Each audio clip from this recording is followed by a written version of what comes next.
What's up, everybody? Welcome to another one. Alright, so we're going to do kind of a quasi walkthrough, quasi noodling sesh on this one. Advanced warning, my dogs are all hovering nearby, so if they interrupt, I'll do my best to edit out all the spots, but we'll see what happens. Anyway, we're going to be making this... or rather, I've already made this. What we're going to be doing is playing with this. What we're looking at is a reaction diffusion texture, I guess. We'll call it a texture. But it's this look where, where's my cursor? It's this look where you get kind of these interesting blob patterns that form and kind of radiate out of whatever's happening. And if I were to change this input, sorry, I was already kind of noodling. Let me get rid of this real quick. But if I change this, input from this circular ramp to noise, and I pulse my feedback loop, then we see we get these blur. Or not these blur, but these blob patterns, sort of following the gradient of the noise. And of course, that pattern is going to look a lot different depending on, what our noise looks like. Pulse my feedback here, then we're going to get, pretty different behavior. Or whatever, similar behavior, but a very different look. So that's not really what I was going for. But all right, so let me just kind of take you through what this is, because there is kind of just a core technique that's repeated every time you want to use this. And just an interesting tidbit I learned about reaction diffusion just when I was posting something the other day. I guess the first person to propose the theory of reaction diffusion was Alan Turing, the father of computers. Which is pretty cool, but I guess it has to do with instability over iterations of the same thing within a system. And I guess what happens is you start to see patterns in the divergence that you get the further away you get from your source. And I guess this kind of thing can be viewed in nature in things like the gene reactions or the chemical reactions within the hair follicles on my dogs, for instance. The patterns in their coats sort of follow these weird patterns of diffusion. You can see that there's actually, I guess, a fair amount of places you can see things that look kind of like this in nature. But anyway, enough of that. Let's look at what it actually is. So, functionally speaking, what reaction diffusion is, when we're talking about visual textures, is recursive blur. So, what that used to mean was people would take something in Photoshop and they would just put layer upon layer upon layer of blur, and they would tweak it and force it until eventually these kind of patterns would emerge. But of course, since Photoshop's still image editing program, or I think at least it was when it came out, these things weren't animated, so you just kind of get these stills like this, and they usually were a lot choppier. They usually didn't have that kind of nice flow. They kind of had these hard edges.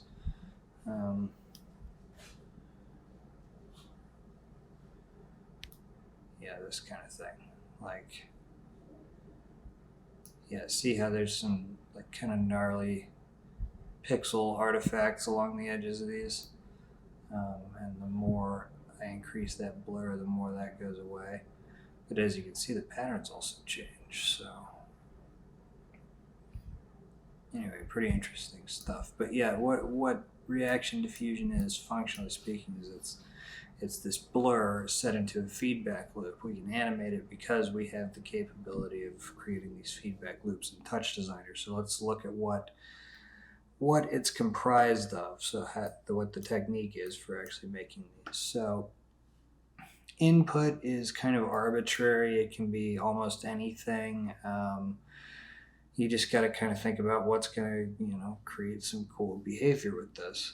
So the ramp will keep things moving, so that's kind of handy. I mean, it doesn't have to be a circular ramp. It could be, you could have a radial thing going on, kind of get some interesting things happening. I wonder if it'll ever catch up and actually fill up the whole screen. That's pretty cool. I like that. It would look good on this.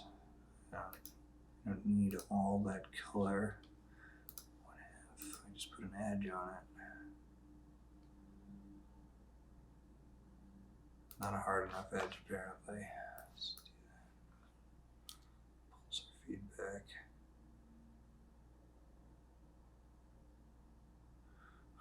I guess I'd have to tweak the gradient to get what I'm going for. Anyway, sorry, back to what I was talking about. Anyway, like I said, the input is sort of arbitrary, although you can get these patterns forming with a lot of different inputs, but of course, whatever you select as your input is gonna impact what you see here. Like, looking at this, once I change the gradient to horizontal, all my blur artifacts went away. So I wonder if we get any more love on vertical. I wonder if I need to slow this down.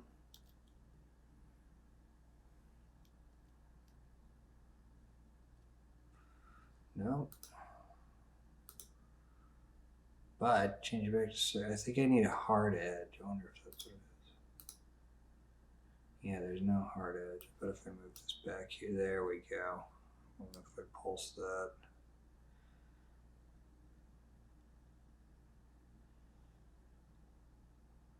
Oh, interesting. Yeah, I don't know. Okay, so anyway, back to, I mean, if you move it around, it's kind of fun. That could be an interesting one to animate. I wonder if you can animate the position of a thing in a gradient. I guess you could just do that by animating the phase with, like the level of an audio input or something. Anyway, let's get back to something we know works. So we'll just do circular for now. Anyway, just to continue on with how to actually get these blurs. So anyway, so we have whatever our input's going to be. For now, you can obviously just start with a ramp like what I have here. We're going to put that into a null so we can create a feedback loop. Then we connect that on. We have one output from the null to a feedback top. As always, I connect that to a keyboard in so I can pulse it when I want. Yeah, there we go. Pulse, pulse, pulse. Yay. Okay. And then the other one we're going to have connected to a composite over here. And then we have kind of a complicated little feedback loop here. So bear with me here. So out of our feedback, well, first, actually, sorry, housekeeping stuff. Make sure your comp is dragged onto your feedback top so you have this little arrow going. Then we're going to connect our feedback to a blur. I think it defaults to, typically defaults to 7. I would increase this just a bit. Anything above 9 seems to look pretty good. You don't want to go too high or your edges start getting fuzzy. Unless you want that, I'd keep it, between, say, 12 and 17. But I mean, obviously, be a scientist, mess with everything. Play around with the pre-shrink, play around with the sample step, play around with the different types of blur, play around with, horizontal only, vertical only, whatever. mess with stuff. It's fun. All right. Anyway, so then out of our blur, it's going to go to two places as well. So we're going to throw another composite into the loop here. So we'll have this blur go to the composite. We'll also have this blur go to another blur, and then we are going to put this blur into the composite. And then I guess whatever makes visually more sense to you is fine. This doesn't have to be above, it could be below, but we want this blur, the one that's coming off of the other blur, to go into the second input in the composite. Okay, so if you like the cross wires, great. If you don't, whatever. The important thing is that you have the composite here set to subtract. All right. Okay, so the rest of this loop, I have a blur in there, which I bypassed right now. I'll show you why in a second, and then I have a level. Now the level is important, and I'll show you why here. If we have just normal brightness on this, we're not really getting much in the way of a reaction from this. I bet even if we switched our input to the noise, we really wouldn't get much. Yeah, you can see we're kind of getting some stuff happening on the edges, but it's definitely not the look. So what you can do to kind of force those artifacts to start happening once you have all this other architecture in place is you can force the issue with a level top, still in feedback loop, by just increasing your brightness and your gamma pretty substantially. As you can see, by doing the brightness, we already have, we're getting the dotting. Let's just play around with this a little bit and see what happens. So there's if we crank the gamma, and then I think I also the contrast up, so yeah, it thinned it out a bit. So these are the settings that were producing stuff that I liked. Now I also have this blur in here that's sort of a, take it or leave it kind of thing. As you can see, it doesn't make a huge amount of difference, at least not where I have it, because I don't like it to be anything more than a very subtle, like let's just say I did want, this, I liked the look of these harder edges for whatever reason. Maybe I like the patterns that it makes when this blur is lower, but I don't like these hard edges. You can mitigate that to some degree with this blur later in the feedback loop. So that's kind of what that's for. Like if you like the patterns produced when your blur is lower here, but you don't want to. That's pretty cool. It just goes almost completely blocky when you get that low. Yeah. Anyway, this can reduce how just how harsh some of these edges are. Like let's take a look if I turn that off. Yeah, it's just like all these edges, you can see the little zigzags.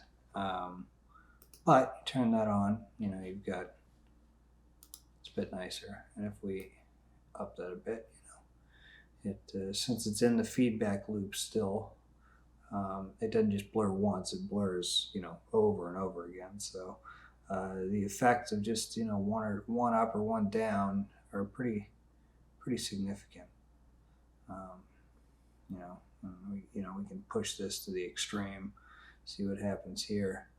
That's pretty interesting. But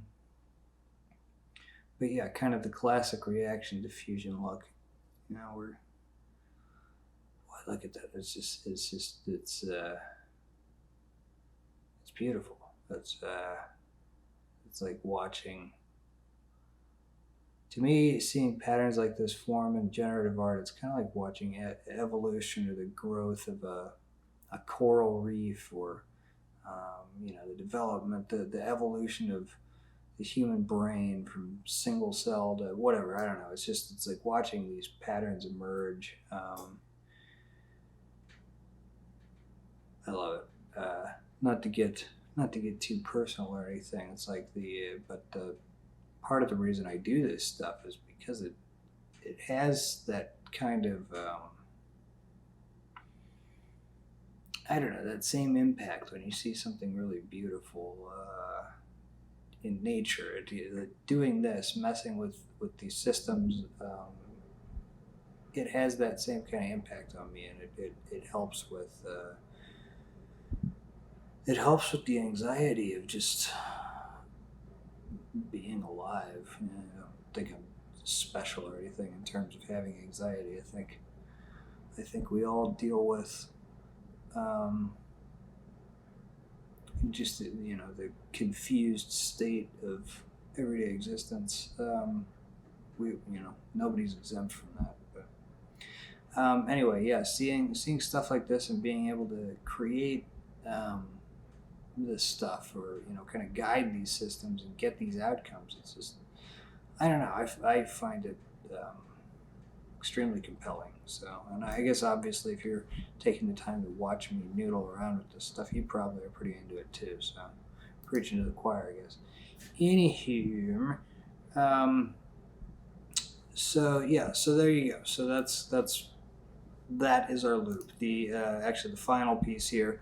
This composite down at the bottom. I have again, it's kind of backwards. I don't know. I'm in the habit of putting feedback loops above the null rather than below, but we need all this stuff in the feedback loop needs to go in the second input of our comp down here, and our comp needs to be set to add. Okay, cool. And of course you can mess with this and see what happens. It looks like if I switch order, what if I switched my input order and pulsed it, it looks like it does. I mean, you're still getting the patterns. It's just, I guess it's acting a little bit differently. So whatever. These just need to be, since it's add, I guess it doesn't really make any difference.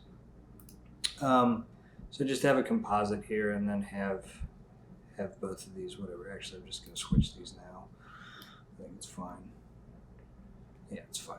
Okay, great. So anyway, we just need a composite, and there you go. That's the reaction diffusion formula. There are, I think, some other ways to do it. I mean, you can see you're starting to get the patterns here just with the subtractive composite top and then the two blurs. But to get kind of the full effect, I like to add these other pieces on too. All right. Yeah. So anyway, that's it. Let's run through this again. I know I was rambling a bit, but from whatever our input is, we put it to a null just in case we want to do something to affect that input before the feedback loop. We have our feedback. Our feedback is connected to this comp here. Make sure to drag the comp onto the feedback. In our loop, we have blur number 1, which is connected to another composite and to another blur. This second blur is connected to the other input in the composite, the second one.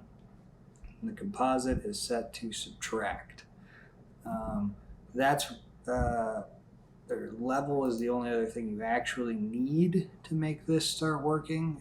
We need to drive the brightness of this a bit. We need to kind of make the whites peak so that we start to get this this feedback, these patterns forming from the feedback. So we bump the brightness, bump the gamma, bump the contrast to 2, 2.5, and 2 respectively. And then this other blur, as I explained, is in there just to mitigate some things. Gives you a little more control. We go, from that to that. It's nicer looking in my opinion. And then we're connected back everything into this second comp, which is set to add.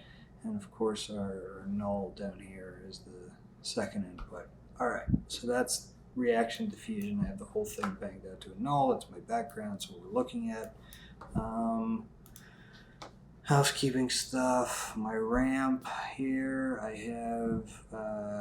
I don't quite have a hard edge on it. I have the white kind of moved over, but it's not explicitly necessary. You can just kind of put that wherever you like it. I just have this at 1024 because it's an easy pick from the menu here, but you can set this to whatever you want depending on what you're doing and what version of Touchdesigner you're running. All right, cool. So now we know, I guess, how to create the effect. Let's mess with it a bit.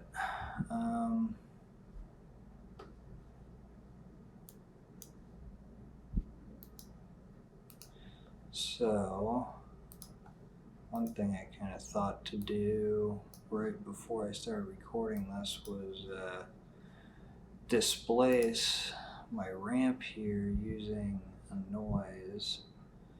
So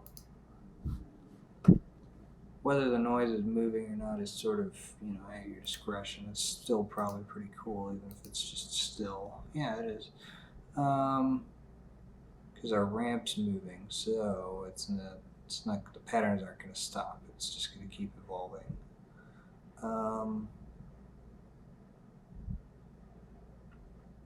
So that's pretty cool, but I feel like we could do better. So let me turn the noise animation back on. Let me mess with the noise a little bit.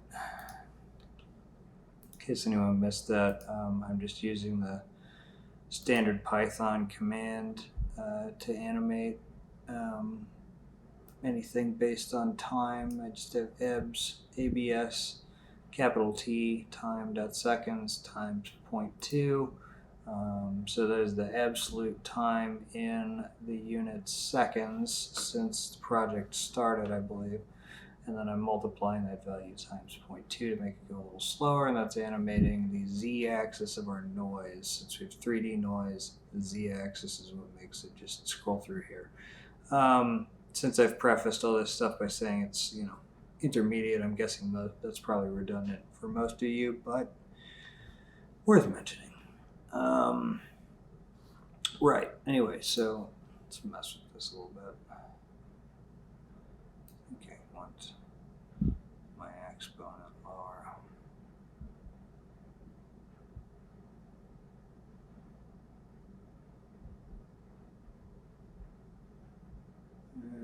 Okay, so that's not really what I thought was going to happen. How do I do that? Keep my exponent low and then mess with it. There we go. Well, maybe we'll see.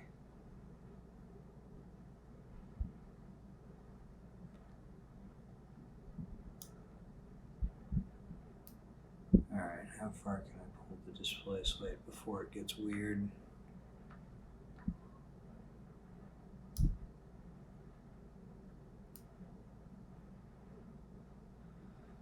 It's like it's kind of cool, but it's not really.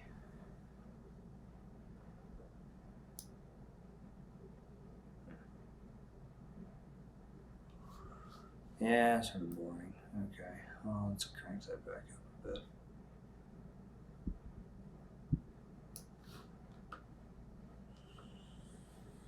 And then maybe, I don't know, let's put an edge on it or something. It's something about it's boring me. Let's bump the strength on that, maybe more.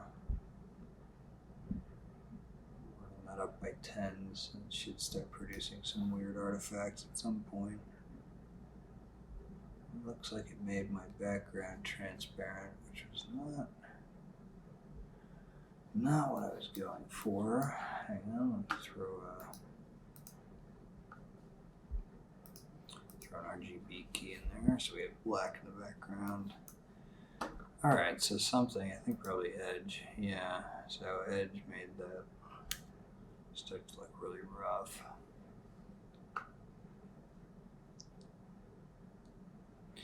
Alright, so I think displacing with the noise is maybe too much. I do want to try two things though. I want to try having the noise as the input and displacing with itself.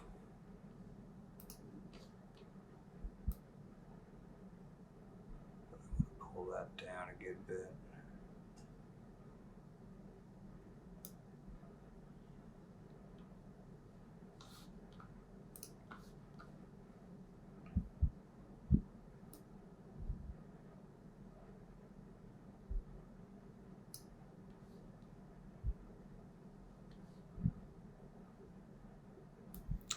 Alright, so I think the noise is, it's not really doing it for me, but I like what the ramp's doing, so I'm going to leave that. I'm going to leave the ramp in, but I'm going to mess with this displace top a bit just to see if displacing the ramp with itself does anything cool.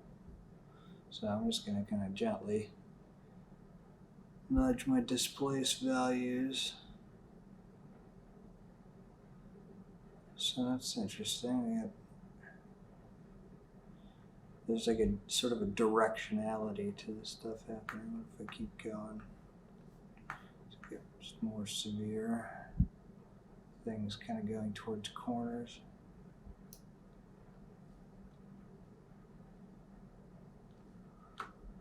That's kind of cool. What if I go like just way drastic? Move the whole 0.1.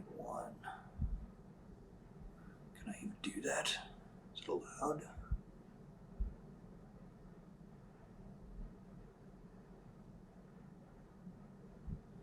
Pretty wild. Oh god, I'm displacing north of 1. I'm all the way up in the craziness, madness.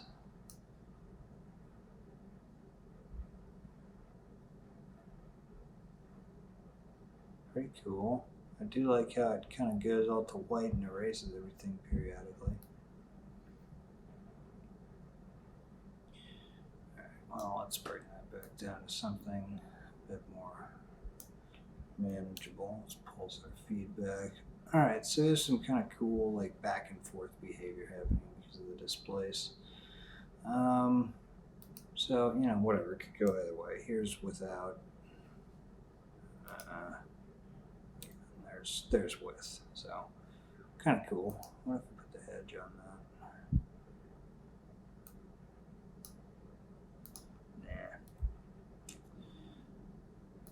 Nah. Alright, so there's, anyway, messing with that, you get that. Oh, I guess I probably should have gone over what sort of controls the look of the reaction diffusion. But that's fine, whatever, figuring out your input is important. So, the first blur, let's turn this one off just so we can kind of get the raw view of it. So this first blur kind of controls the, I guess, fineness of the patterns. So if we have it all the way down, you notice it's kind of, they're fine to the point where they become jagged. Kind of looks like, I don't know, old, I don't know, like a copy machine or like VCR tracking glitches or something. And then if I bump the filter size up to 2, then we start to get some of these kind of more bizarre honeycomb artifacts. And then 3, we start to get some blockage and so on and so forth. And as I keep going, we just get more and more rounding of edges. We start to get things, glooping into each other. And if we keep going, it blurs out more. Anyway, there we go. So that's what that first blur does. And then if we take a look at this second one, let me bring that pre-shrink down. So, so if we're looking at this one, just bare bones to see what it does all together.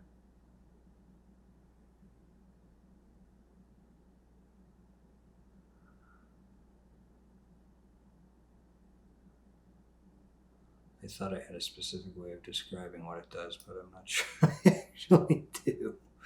So the pre-shrink has a good deal to do with how big the blobs are going to be. So I've got this up at 5, and we have very large blobs now. I don't know how you can go with this before it just kind of breaks. That's Origin. Yeah, so anyway, we have a pre-shrink way up. What happens if we mess with our blur on this? Oh, that's so cool. Oh my god, that's awesome. Oh, I'm going to do something with this. Okay, so this is going to be probably the promo video for the tutorial. That is so cool. Oh, that's neat. All right, anyway, this is basically my Touchdesigner workflow, by the way. It's just blah, blah, blah, blah, blah. Oh my god! And then, then I export something. Actually, since I'm... Ooh, how should I animate that? What should I animate it with?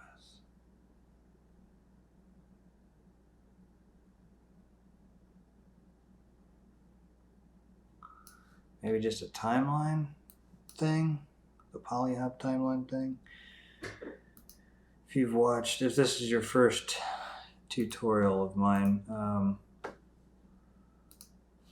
one, welcome to the party. Another, you'll see me use this all the time, and probably give credit every time I use it. It's by Simon Alexander Adams, who is better known, at least on Instagram, as Polyhop, but this is his method for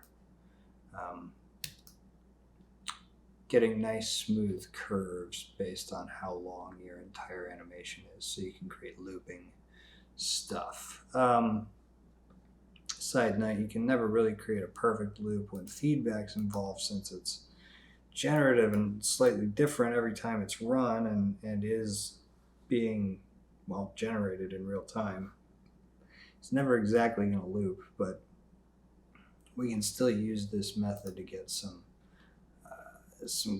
I don't know, just good curves that we can use for animating different stuff. For instance, in this case, I'm going to use it to animate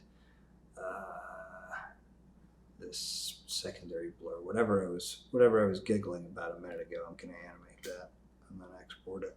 So, okay. Anyway, I'll go over this again real quick. So just so everyone gets as tired of setting this up as I do. It's super useful, but when you use it in every project.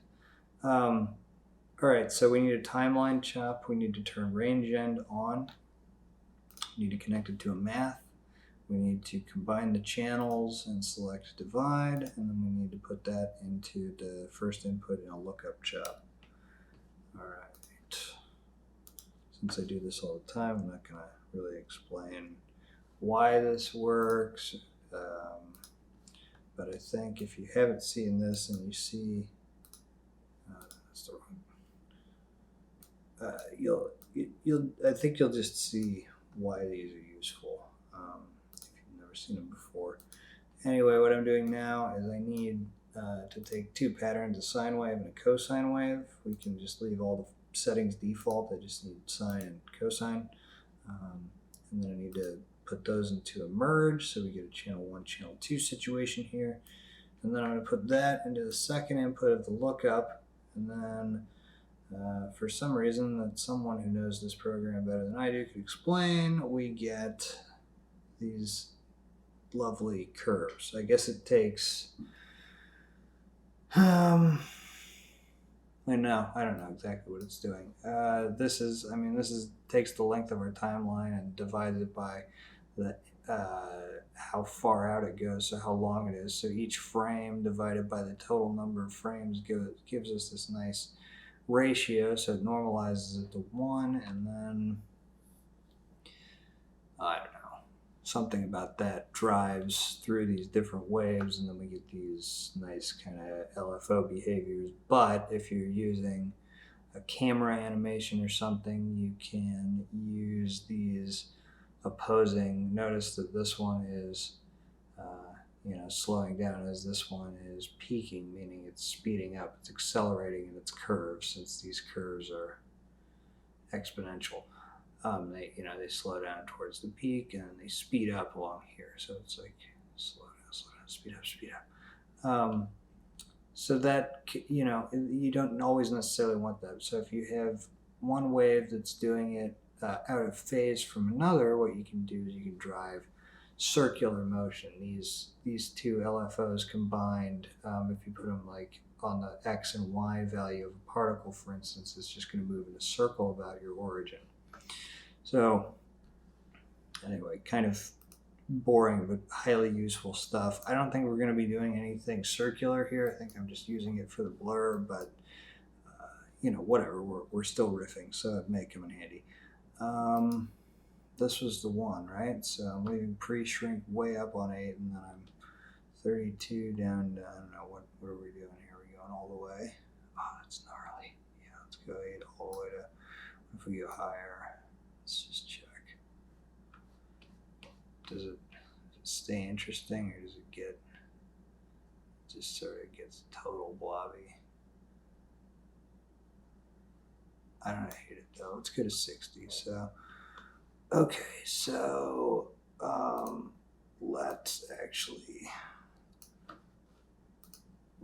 attach a math to this so we can get the right range. So right now it's going from -1 to 1. So let's change our range from, we get -1 to 1 from 1 to 60, and then we have the blur values we want. So I can't remember which one of these starts at 0.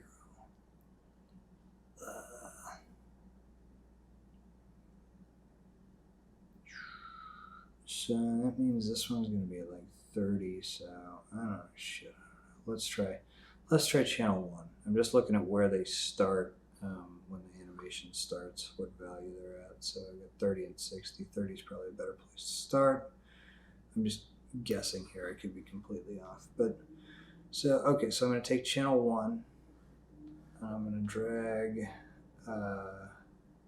that into filter size. I'm going to select chop reference, and then let's hit go and see what it looks like. So now I've got, oh sweet, I've got the LFO doing that. Oh, I love it.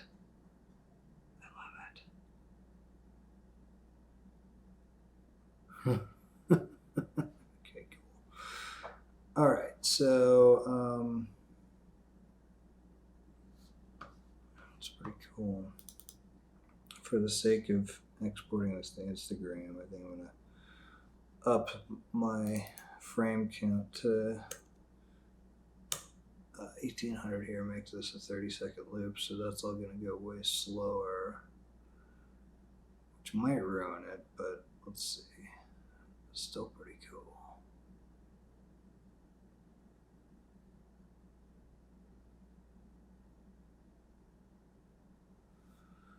Okay, so there, all right, so I am noticing some things. So,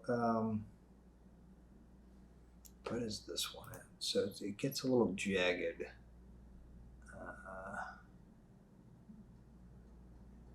Yeah, it gets a little jagged at a point. So what happens if I move this one? Whoa.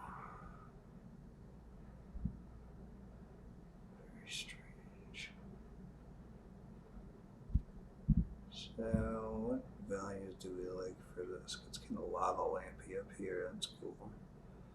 18's pretty cool. Down to, where does it start getting bizarre? 2. Fuck it, let's get weird. Let's go all the way to 1. So what did we say? 18 to 1. And I think I like channel 1 as well. So, alright, so how I'm going to do that, I'm just going to do the exact same thing. Use another math. I could be putting a select chop in here, so I only get 1 channel, but whatever. I'm lazy.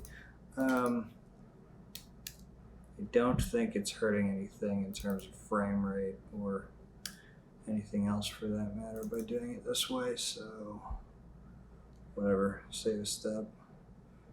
What did I say? 12? Did I say 12? No, I said 18.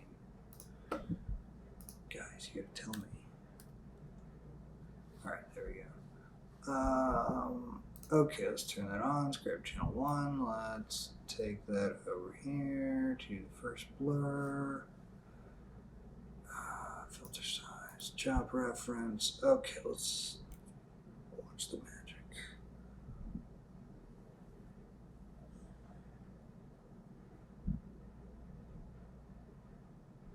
That's pretty cool.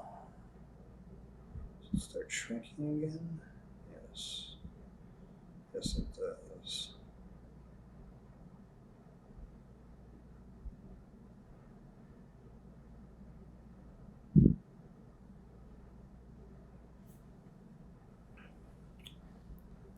Alright, so I guess I'm curious about what happens if I turn this blur on and pull that down to something less intrusive like 3. Is that gonna solve my jaggedness at this level? No, it's gonna turn it into something else. If I have a 2,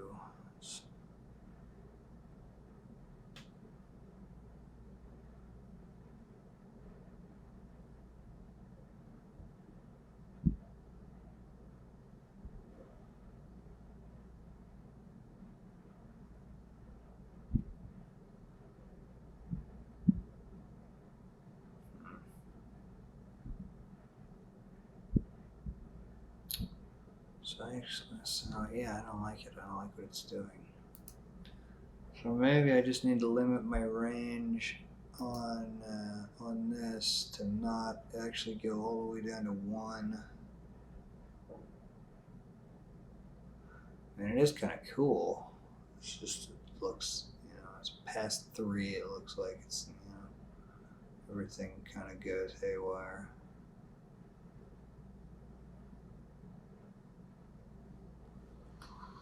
What if I change that? What if I did the inverse one? What if I did channel 2 instead? Let's find out.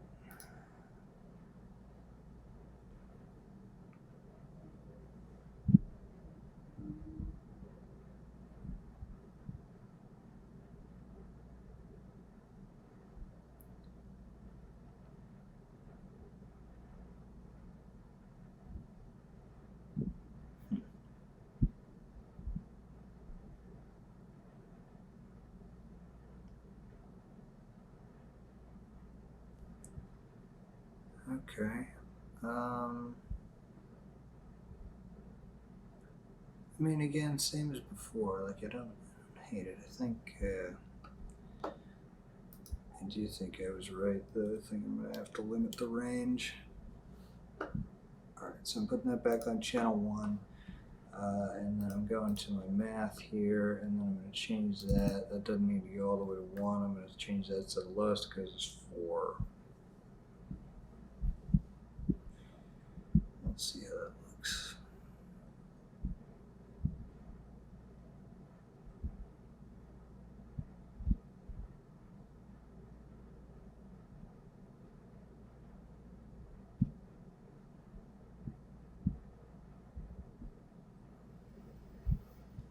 Even at 4 and 5, it gets a little gnarly. So, alright, so maybe I need to animate this in conjunction with that.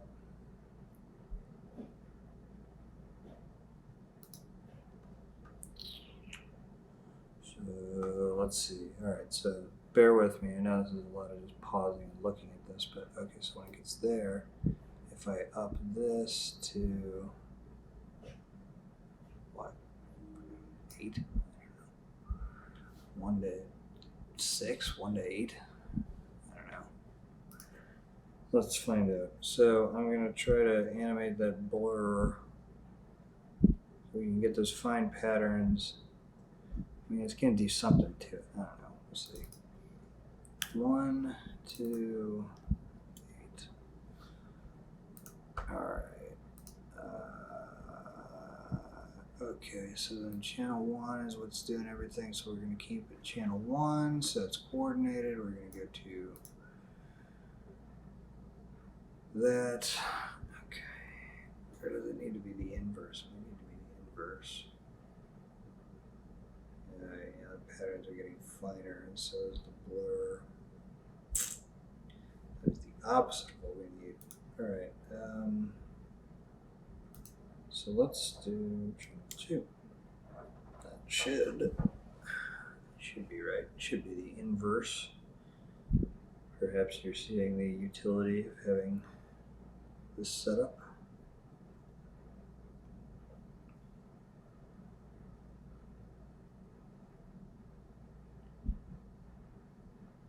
All right. So yeah, this is.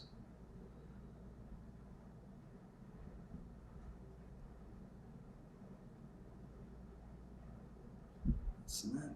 It's peaking.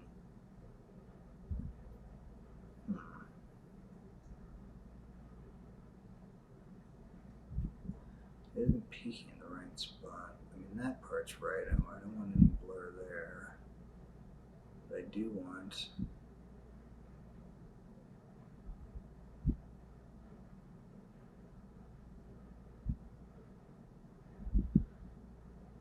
All right, what am I missing here?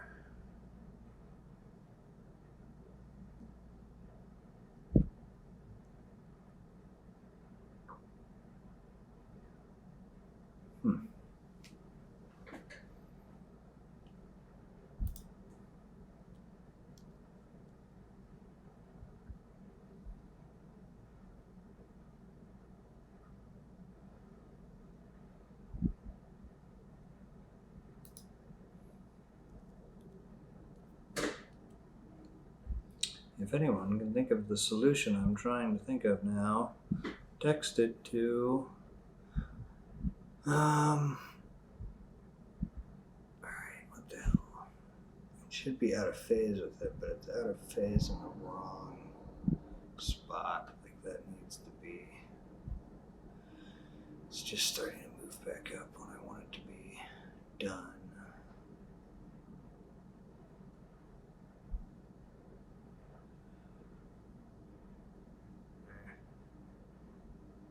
All right, well, whatever. This is pretty cool. All right, so let's think about a couple ways to add some color to this. We can always take from our palette browser over here.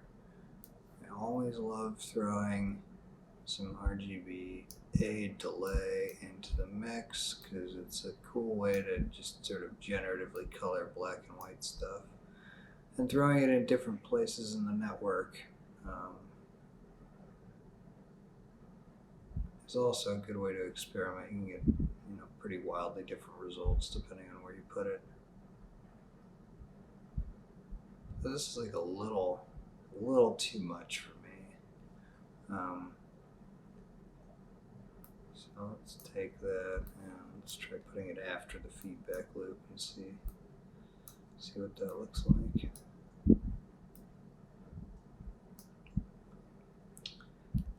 Pulse that. So I'm guessing, like the other one, this will be kind of tame at first, but it's going to go wild. Or maybe not. Maybe this one's just going to be like nice, just on the edges of the growth. I actually really like this. It's my frame rate, 60, brilliant. So that's kind of nice. So I kind of want to add some bloom too, but I don't know. Let's put it before. Let's put it before the RGBA delay. Bear with me. That just got totally bad. Okay, so let's pull the ramp glow level all the way down for one. This is how I turn glow into just a basic like white glow rather than that kind of mess that it is. So obviously it's totally blown out here, but all right, so a nice way to do this is pull the threshold down to 0, so it's on everything, but we're also going to take the intensity and pull it way down, like way down more. move it to taste. And then you can kind of shape it. You can make it more glued to your white structures by changing the size of your blur here, changing number of iterations, and then you can mess with the gamma, the contrast, and so forth. Bloom level is going to make that glow spill out further from your shapes. Your glow level is obviously going to be your glow level. So yeah, there we go. So now we're getting some cool, having a little bit of like mist around your edges does some cool stuff when you have RGBA delay in the mix. So I like to mess with it a bit. Maybe we can bump the intensity. No, it's too much. I actually wound up with it less than where it was, and I like it better. Alright, so I'm going to pull the glow level, and then if you want, to mess with the ramp itself, the ramp glow in Bloom, if you pulse the ramp parameters, if you just open it, it's also an RGBA diffusion kind of look. So even pulling the ramp glow level up, I'm not seeing like a huge difference here. One thing that is kind of fun to do with Bloom, mixed results for sure, but if you can drag really anything, but if you drag whatever is already happening in your network into the second input in Bloom, it basically takes it and makes it the glow ramp, so like the secondary color profile for your glow. So it can kind of make everything glitch out in some interesting ways and create these sort of interesting I've been using the word artifacts to describe everything recently, but whatever, the shoe fits.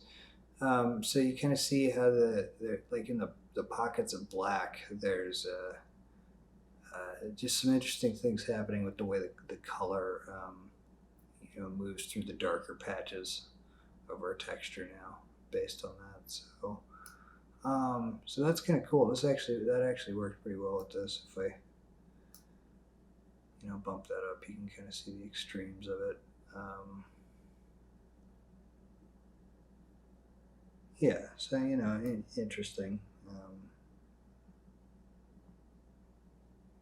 I think having a little bit of it in there is probably going to be the move on this one. All right, so and then just because I think, what am I going to be using this for? Am I going to do a reel, or am I going to do a post?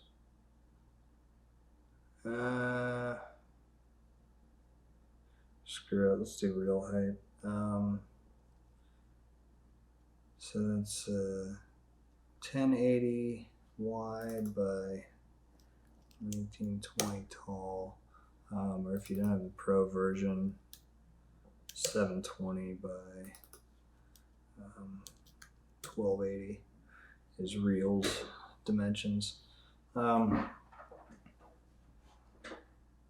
with this texture, it doesn't seem to make a massive amount of difference with the resolution higher. So I'm actually going to keep it low since the intended target for this is Instagram. Just a little side note, I tell people this in my comments section all the time because people will ask periodically, but the lower the resolution you can use and have it still look good on your computer screen, the better it's going to come out on Instagram, just because they have their own compression that they add to everything, which makes sense. I mean, imagine how much content is getting uploaded every day. Just the idea of the sheer volume has to be compressed somehow. So anyway, if you put a really detailed video on Instagram with all these little, pieces of visual information, it's going to get the shit compressed out of it, which is what happens. The really detailed videos, like this part right here, is probably going to get compressed. It might even look pretty compressed to you watching this as a YouTube video via Patreon. But anyway, actually, let me pulse my loop here. I don't know that I've done that, so I changed the resolution to make sure it still looks good.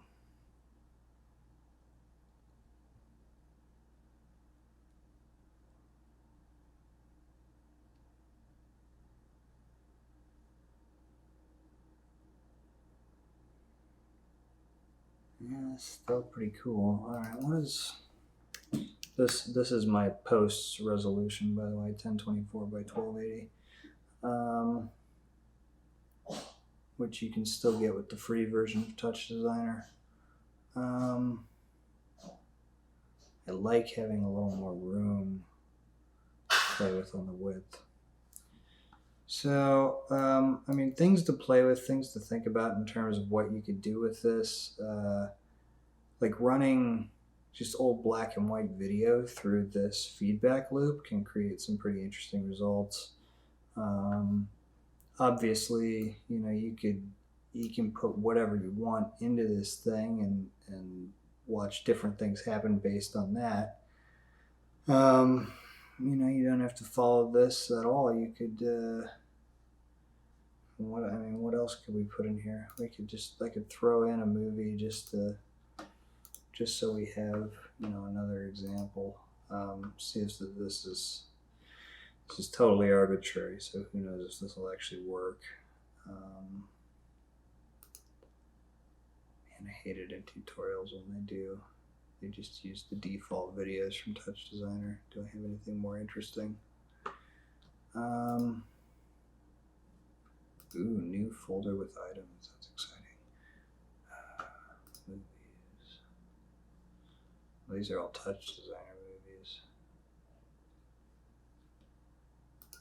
What's this?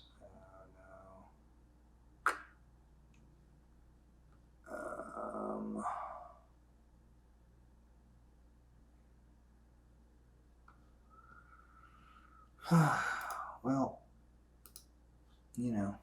thought that counts, I guess. So this is, I wonder if this will work. The promo I made for my band. Just make sure this is muted.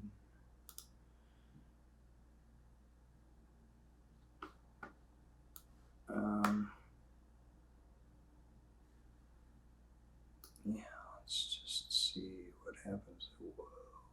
Whoa.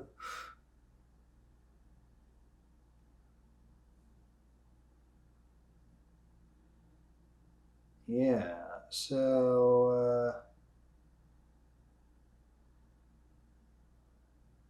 interesting.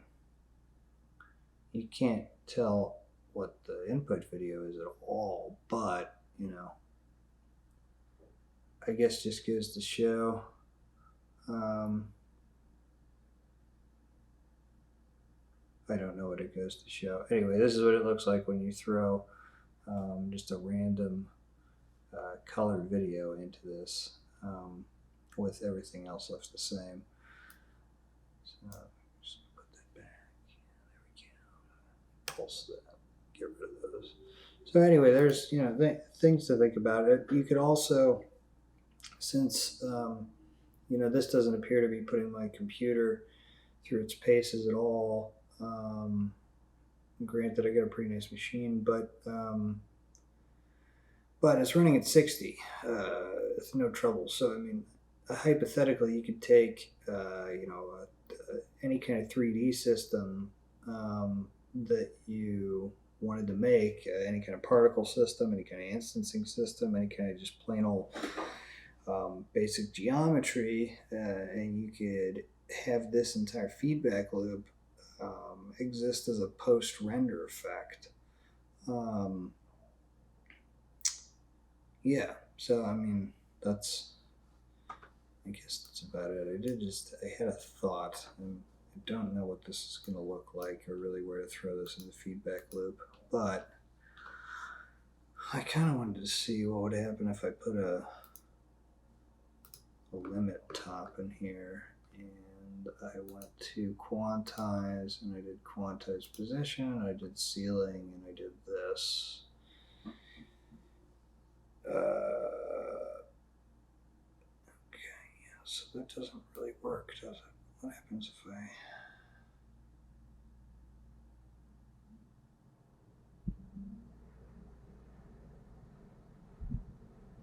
Yeah, so I'm not really sure what I thought this was going to look like. It just sort of kills the reaction diffusion. Although you get this kind of interesting 8-bit. Oh, that's kind of fun.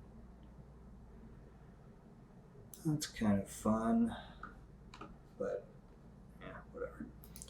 Anyway, happy riffing. There it is. There is your tutorial on how to do reaction